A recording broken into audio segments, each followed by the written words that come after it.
और ये बात मैं वैसे तो बैठ कर जाता हूँ, कोई पार्ट कोई भी मन से बात कर रहा हूँ। पूरे उत्तर भारत का संगठन तय कीजिए, जितने पार्ट बड़े बड़े बुलाइए, कहाँ बुलाना बताइए। मैं स्वयं तक कहूँगा भाई की जगह उपलब्ध रहे तो स्वयं तक आएंगे, हमारी सीनियर लीडरशिप आएगी, उसमें लेकर बात करने के लिए। और इसलिए नहीं हमें मजबूरी चाहिए नहीं, आपके बीच की लीडरशिप खड़ी करेंगे, स्पेशल मसीह समाज की लीडरशिप खड़ी करेंगे, जो प्रभु यीशु की बात जाकर संसद बोला। सड़क पर अच्छी चिल्लाने होने वाला क्या है बताइए मुझे।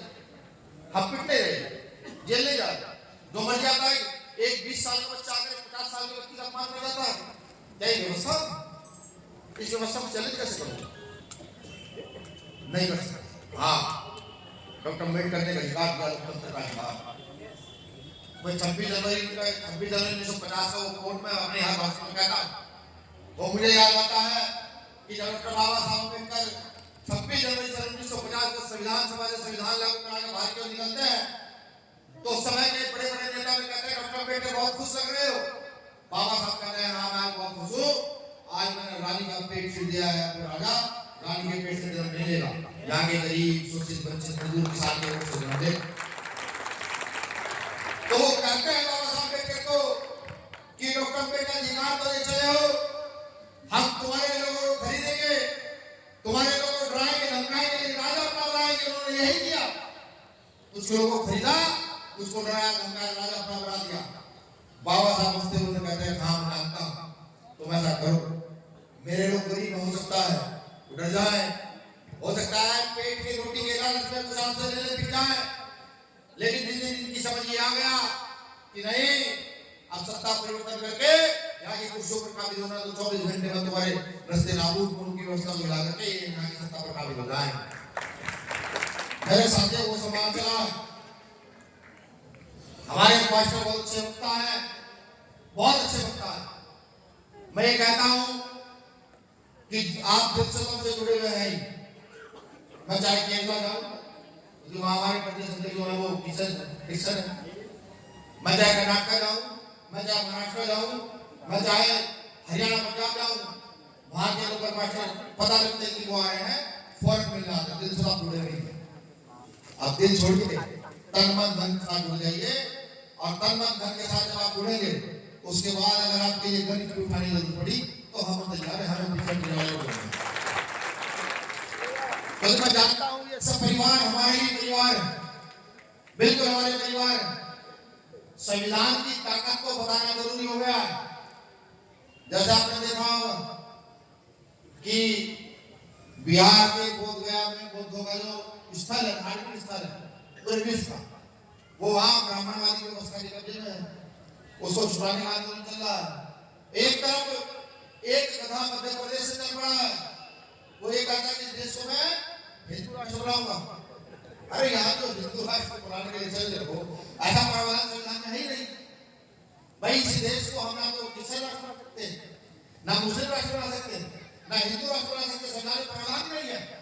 वो इलीगल तौर पर पड़ा है, तो उनका भी भ्रम तोड़ना है, भ्रम टूटेगा कैसे, किस तरीके से भ्रम टूटेगा? यहाँ वो तकवा जिसके पुरखों का अपमान बड़े पैमाने पर हुआ, वो लोग जो राज समता समानता चाहते हैं, वो लोग जो मानवता में विश्वास रखते हैं, उनको बंद मुट्ठियों करने के लिए खड़ा होना होगा। और सबसे पहले डॉक्टर अम्बेडकर के पहले नारे का इस्तेमाल करना होगा, क्योंकि पहला नारा तो सबका शिक्षित बनना था, लेकिन जहां तक मेरा मानना है, मैंने देखा है पढ़ा है, मसीह समाज के लोग शिक्षा पर सबसे पहला उनका ध्यान रहता है। कोई बच्चा उनके इर्द गिर्द खेलता दिखता है तो उसको सबसे पहले शिक्षा बढ़वाते हैं। वो नारा बड़ी तेजी से साकार हम लोग कर रहे हैं। हमें तो आपका दूसरा नारा संगठित होने वाला नारा, इस पर ध्यान केंद्रित करना है। घर घर जाकर के परिवार परिवार जाकर के सबको एक जगह संगठित करना है। अगर आप चाहते हो कि यहाँ जो आरएसएस के लोग व्यवस्था चाहते हैं, कौन सी व्यवस्था? वो जो उनकी वर्णा व्यवस्था, वर्णा व्यवस्था में यहाँ का मुस्लिम हो, क्रिश्चियन हो, यहाँ का दलित पिछड़ा हो, वो सब उस वर्ण व्यवस्था में सबसे नीचे की पायदान पर आते, सबसे नीचे की पहली बात जो संघ के लोग चाहते हैं उस व्यवस्था को पुनः स्थापित करना। अगर आप चाहते हो व्यवस्था पुनः स्थापित ना हो तो सबसे पहले संगठन की भाषा को समझ लीजिए, संगठन का पाठ पढ़ लीजिए। हर समाज के व्यक्ति को जाकर बताइए कि यहाँ लड़ने वाली ताकतें खड़ी हो गई हैं, और अगर आज ना खड़े हुए तो कुलदीप भार्गव ने बहुत अच्छे शब्दों में आपको कहा, मैं स्पष्ट आपको बताता हूँ, अगर आज लड़ने के लिए ना खड़े हुए तो आने वाली नस्लें हमारे लिए फूलों की माला नहीं रखेगी, किसी और की माला रखेगी कि ये लड़ाई चल रही थी, आप लोग कंधे से कंधा मिला करके खड़े थे, आप लोगों ने क्या करना था कि आप से पीछे। तो मैं यही कहता हूं कि हमें आगे बढ़ाने वाला कोई नहीं, हमें आगे स्वयं बढ़ना होगा, खुद आगे बढ़ना होगा। एक ही रक्षा हमारा है, भारत का संविधान।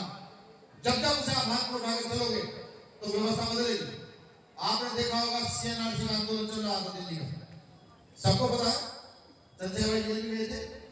जब इस्लाम धर्म के मानने वाले लोगों ने भारतीय संविधान की प्रस्तावना की पत्तियां लगाना शुरू कर दिया और संविधान में को हाथ में उठाकर चलना शुरू कर दिए, तब यहाँ की मौजूदा सरकार को बड़ी परेशानियां हुई, बड़ी दिक्कत शुरू हो गई कि अब तो मुसलमान ने भी संविधान को हाथ में ले लिया, कुरान के साथ साथ मुसलमान संविधान पढ़ेगा तो अपने घर से निकाला जाएगा। ये यहाँ पर भी लागू, बिल्कुल लागू होता है। आपको पढ़े लिखे शिक्षित समाज है, अगर आप चाहें तो ये संख्या करीब लाख में बदल सकती है, अगर आप चाहें ये संख्या करीब करोड़ में बदल सकती है। तभी मैं कह रहा हूँ पूरे उत्तर भारत के पास्टरों को मैसेज भिजवाइए, आकर बात करें, चर्चा करें, बताएं हमें क्या करना है, हम क्या कर सकते हैं, कहां तक कर सकते हैं। जहां तक आप बताओ तो एक कदम आगे लड़ाई को लेकर जाएंगे, ये बात आपका भाई आपसे करता है। और ये बात भी समझिएगा, अगर वादा मेरे रतन ने कर दिया तो ये वादा चंद्रशेखर आजाद ने कर दिया, भीम के प्रदेश सिपाही ने कर दिया, और वादा चंद्रशेखर आजाद ने कर दिया तो ये वादा वीरेंद्र के साथ साथ भीम के प्रदेश सिपाही ने कर दिया। और ये पूरा देश जानता है, विपक्ष से लोग जानते हैं कि आज भीम के लोग कभी वादा खिलाफी नहीं किया, जेल चले गए लेकिन अड़े रहे।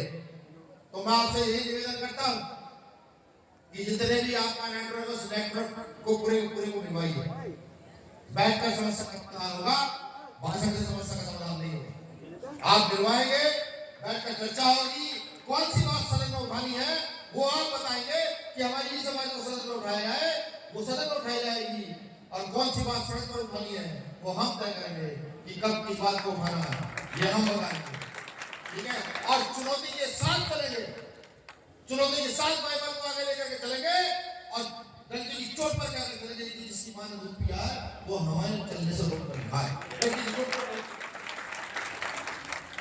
तो यही करना साथियों, इसके सिवा कोई दूसरा चारा है नहीं।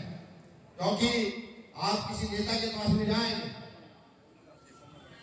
तो नेता के सामने पहले तो आपको नतमस्तक होना होगा, और मुझे नहीं लगता हमारे किसी भी नेता ने ये कहा होगा क्या नहीं हम आपकी सुरक्षा कर देंगे, हमने ये कहा कि आपको खुद अपनी सुरक्षा करनी होगी।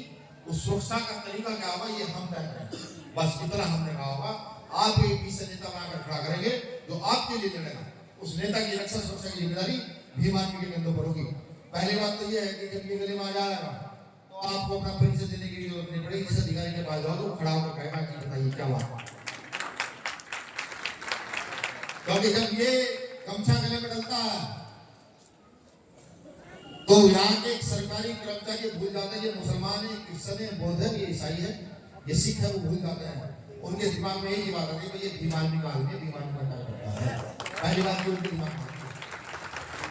तो जब ये उनके दिमाग में आती है तो इसी बात के दिमाग में उनके साबित करो भाई हमारी लड़ाई मानवता की है ना, कोई ऊंच नीच की लड़ाई है हमारी, किसी को छोटा बड़ा बनाने की लड़ाई है, हमारी लड़ाई मानवता की है। यही सिखाना है, और जिस देश में मानवता होगी उस देश की तरक्की कोई रोक नहीं सकता। ये कल के बच्चे हमारे यहाँ का बताया गया, ये बच्चे जिनके बाप दादाओं ने अंग्रेजों की गुलामियां की है, जिनके बच्चों ने, जिनके बाप दादाओं ने यहाँ क्रांतिकारी को सूली पे चढ़ाया, वो हमें आगे शिक्षा दीक्षा नहीं देंगे, उनको हमसे आगे शिक्षा दीक्षा लेके जानी पड़ेगी मानवता। तो यही काम करना है, इसी काम को आगे बढ़ाना है। पार्टी को मजबूत करें, बड़ी मजबूती से मजबूत करें, पार्टी के अंदर रहकर पार्षद बने, विधायक बने, MP बने, ब्लॉक प्रमुख बने, जिला पंचायत अध्यक्ष बने, पार्टी के अंदर रहकर संगठन का कब्जा डालकर न्याय की बात करना शुरू करें। हम देखते हैं इसमें कितनी हिम्मत चर्च को आगे बंद कराए। अभी साथी बता रहे 1 साल के बच्चे को भेज दिया, 1 साल के बच्चे को मुझे उसको इसलिए भेजा हमारे संगठन में कमी है। अगर हम संगठित होते फिर नहीं होते। आप जानते हैं भारतीय राजनीति किससे डरती है? यहाँ का प्रधानमंत्री, मुख्यमंत्री, आपके यहाँ का कलेक्टर, आपके यहाँ का एसएसपी, आपके यहाँ का कमिश्नर किससे डरता है? जनता से। ये सब जनता से डरता है कि अगर जनता एक बार सड़क पर निकल गई तो इन सबका क्या होगा? व्यवस्था है नहीं किसी के पास।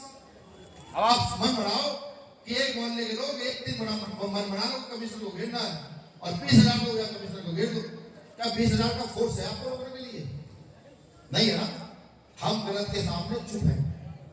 हम गलत को देख करके उसको सहन करने की आदत डाल रहे हैं। वो मेंढक वाली कहानी याद आ रही है कि एक मेंढक को एक पतीली में डाल दिया गया, वो पतीली चूल्हे पर चढ़ा दी गई। पतीली ने जैसे टेम्परेचर बढ़ाया तो मेंढक ने भी टेम्परेचर बढ़ाया। पतीली का और टेम्परेचर बढ़ा तो मेंढक का और टेम्परेचर बढ़ा। जब वो पानी इतना गर्म हो गया कि मेंढक पर बर्दाश्त नहीं हुआ, अब क्योंकि मेंढक अपनी एनर्जी पहले ही खत्म कर चुका था तो पतीली से बाहर नहीं निकल पाया, वो उसी में पड़ गया। तो ऐसे मेंढक हमें नहीं बनना, किसी को भी मन नहीं बनना। हमें पहले ही वार पर, जब पहले ही अत्याचार हम पर होगा तो हमें हिंसात्मक नहीं अहिंसात्मक तौर पर खड़े होकर डॉक्टर अम्बेडकर के चलाए आंदोलन को आगे बढ़ाकर सड़क पर निकल कर ये दिखाना है कि हमारी संख्या लाखों की है, अगर तो हमारे साथ में अत्याचार करो इस देश की व्यवस्था को चलने देंगे, इतना तो दिखाना है। वो लोग डर जाएंगे, वो लोग भाग जाएंगे। उनके पुरखों ने भी पहले यही किया। जब कुछ होता था तो मैं छोड़कर भाग जाते थे, बाहर में आकर कहते थे कि हम सूरवीर हैं। तो यही समझाना है, यही आगे की ओर बढ़ाना है, यही आंदोलन है, यही व्यक्ति प्रेम है, यही बाइबल करती है। इसी पर चल रहा है, इसी पर चलेंगे तो इस देश की तरक्की उन्नति होगी। देश की तरक्की उन्नति होगी तो हम आपके हमारी उन्नति होगी। वो नहीं चाहते, वो नहीं चाहते कि आप गरीबों की शिक्षा पर ध्यान दें। भाई मुझ जैसा आदमी, डॉक्टर कुलदीप भार्गव जैसा आदमी डॉक्टरेट करके बैठा, अच्छे कोट पैंट पहनकर बैठा है, जिनके बाप दादाओं ने झाड़ू लगाई हो, सफाई करी हो, लैट्रिन के गटर साफ किए हो, हाथ जोड़कर खड़े रहे हो, कुर्सी पर कभी ना बैठे हो, आज उनके बच्चे खुले मन से चेतावनी दे रहे हैं। क्या दिक्कत नहीं होगी? परेशानी होगी ना। तो उनको ये परेशानी है, उनको ये परेशानी है, ये परेशानी दूर करनी है। और संख्या लोग कहते हैं इस बात को, आप संख्या लोग को सुने इंटरनल, वो कहते हैं इस बात को कि जो लोग जूते के नीचे थे जूते के नीचे रहे, कुछ लोग यहाँ आकर उनको जूते से बाहर निकालने का काम कर रहे हैं। कुछ लोगों का क्या मतलब? उनका मतलब निश्चित है जो यहाँ फ्री शिक्षण संस्थान खोलने की कगार पर है, फ्री शिक्षा कर रहे हैं। जो यहाँ बीमार पड़े व्यक्तियों को कि कोरोना भी आया, फिर भी आप लोगों ने अपने घरों से निकल करके पड़ोसी की मदद की, क्योंकि आपको ये शिक्षा मिली है। इसी से उनको परेशानी है, इस परेशानी को तोड़ना। आपने मुझे सुना, शुक्रिया। ये तो मैंने कहा, ये मेरा दर्द है, ये भाषण नहीं है, दर्द, ये दर्द है। इस दर्द को सब लोग आत्मसात करें, महसूस करने का काम करें। इस दर्द को आप आत्मसात करेंगे, महसूस करेंगे। हो सकता है कि मैं आपको कल कुछ ना दे पाऊं, सम्मान न दे पाऊं, आपके गले में माला न डाल पाऊं, हो सकता है कि मंच पर जगह न दे पाऊं, लेकिन आज ये लिखित है कि आने वाले समय जो नस्ल है, हमारी जो ये नस्ल हो, वो गर्व से आपका नाम लिया करेगी कि जब कुछ लोग लड़ रहे तो आप भी कंधे से कंधा मिलाकर उनके साथ खड़े रहे। तो मुझे गर्व नहीं होता जब हमारे नेता कहते हैं, एक कोट है बहुत पुराना कि जो लोग नहीं बिकते उनकी फोटो बिकते हैं। बाबा साहब विद्यानंद की फोटो ना बिकती, काशीराम साहब विद्यानंद की फोटो ना बिकती, तो हम लोग भी नहीं बिकेंगे। तो ये भी तय आने वाले समय में हमारी फोटो बिका करेंगे। तो आप सब हाथ उठाकर पार्टी का समर्थन करके बताना, लेकिन पट्टी होने से ये गरीब पार्टी है, यदि व्यवस्थाएं नहीं है तो हाथ उठाकर के समर्थन करते हैं। एक पार्टी संगठन के आप लोग साथ हैं, और ये मैं आपको वादा करता हूं कि अगर आप पार्टी संगठन के साथ में रहेंगे, कभी भी परेशानी हो तो फोन मेरे कार्यकर्ता करना। इस देश में वो बड़ी ताकत है जो आप लोग कुछ बिगाड़ मेरे कार्यकर्ता को करने। शुक्रिया। जय भीम, जय भारत, जय श्री राम। मंच पर बैठे तमाम मुख्याक्षी हमारे सीनियर नेता भाई चित्तौड़ साहब को मुझे लगा आपने सुना होगा, परदेश जी को सुन लिया, जिला के सूबे हमारे सुन लिया। भीम आर्मी में पार्टनर जितने हमारे पार्टनर भी लोग जानते हैं, जैसे आप जो है प्रार्थना करके अच्छे वक्ताओं का निर्माण करते हैं, तो भीम आर्मी भी ऐसे ही शोषित वंचित वर्ग की एक प्रयोगशाला है, पाठशाला है कि यहाँ जो शामिल होता है उसको सबसे पहला काम भाषण करना सिखाया जाता है, दूसरा आंख में आंख डालकर बात करना सिखाया जाता है, तीसरा उसको सत्य बोलना सिखाया जाता है, चौथा उसको बराबरी सिखाई जाती है, हर आदमी बराबर है। तो ये बीमारी वही पाठशाला है जो आप बैंक कंस्ट्रक्शन में चलाते हैं। ये बीमारी भी वही पाठशाला सड़कों पर चलाता है। शुक्रिया। जय भीम, जय भारत, जय श्री राम।